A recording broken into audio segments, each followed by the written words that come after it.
All right, guys, what's up? Kind of an unexpected trip. We are going riding, and this kind of came out of the blue. Mason announced last night at 8:30 that they were going to practice today, and yeah, it's raining here, but it does not appear to be raining at the track. We don't think it is, and it's not supposed to rain for long. So had to kind of jump on it. I got some family stuff going on the next week or so, so I really need to ride the 16.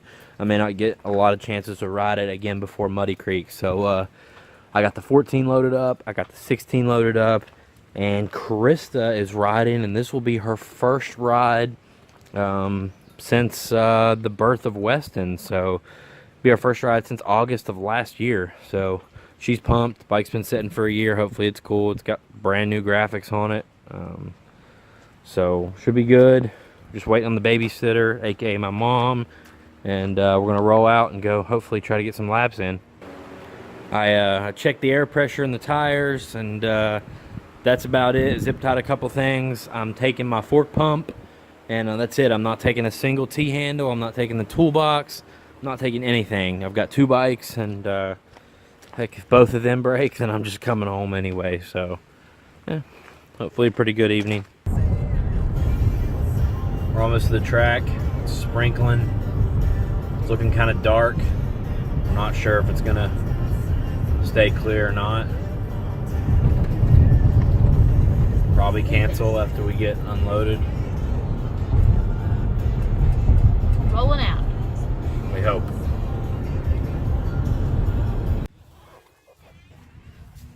Decided to leave the 14 in the truck. It's sprinkling. We're hoping it holds off. They didn't water the track, so it's probably going to be muddy in spots, dusty in spots. Just gonna focus on trying to get comfortable on the 16.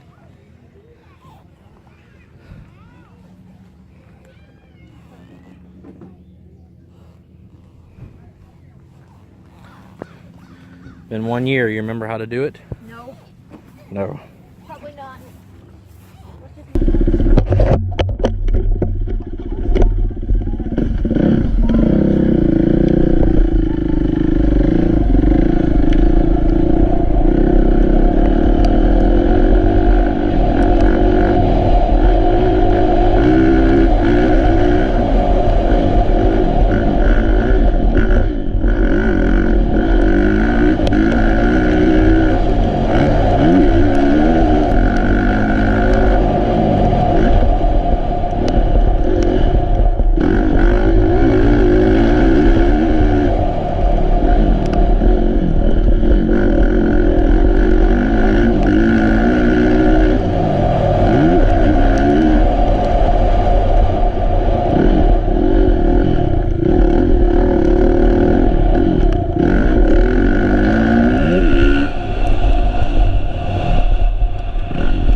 So ran into kind of an issue going out on the 16. Started detonating real bad and clicking real bad. kind of like our 12 to 15s do if we run cheap gas or they get super hot. I look down and it's got the white coupler in it, which is the leanest. They call it the most aggressive because it leans the bike out the most. Basically, whenever I'd go up a jump face and really get into second or third, it would just click, click, click, click, click, click, click, just detonate. And so that was no good at all. That's a scary feeling. So I didn't have the other couplers with me, but I have the 14 with me.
So basically, I have no idea if the coupler off a 14 would work on a 16, since they are different gens, but this one had the black coupler on it, which is like the standard. It's between the green and the white. The green is what I need, but I took the black one off this 14 and threw it on the 16, and it worked fine. It helped a lot. It seemed to help with the detonation a whole lot. I mean, it barely detonated at all. It started to towards the end of the moto when it got really hot. As you can see, there's the black one. I've got the green one at home, so it should alleviate the entire problem, but it just runs too lean. I've heard about 16s and 17s having this problem, and then this FMF slip on here probably just leaned it out. It made it run even a little leaner, so yeah, that helped it a lot. But overall, I like the bike a lot more. I feel like I can lean over in a rut a lot easier. Need to play with the forks and get them where I need them, but overall everything feels good.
The exhaust go under?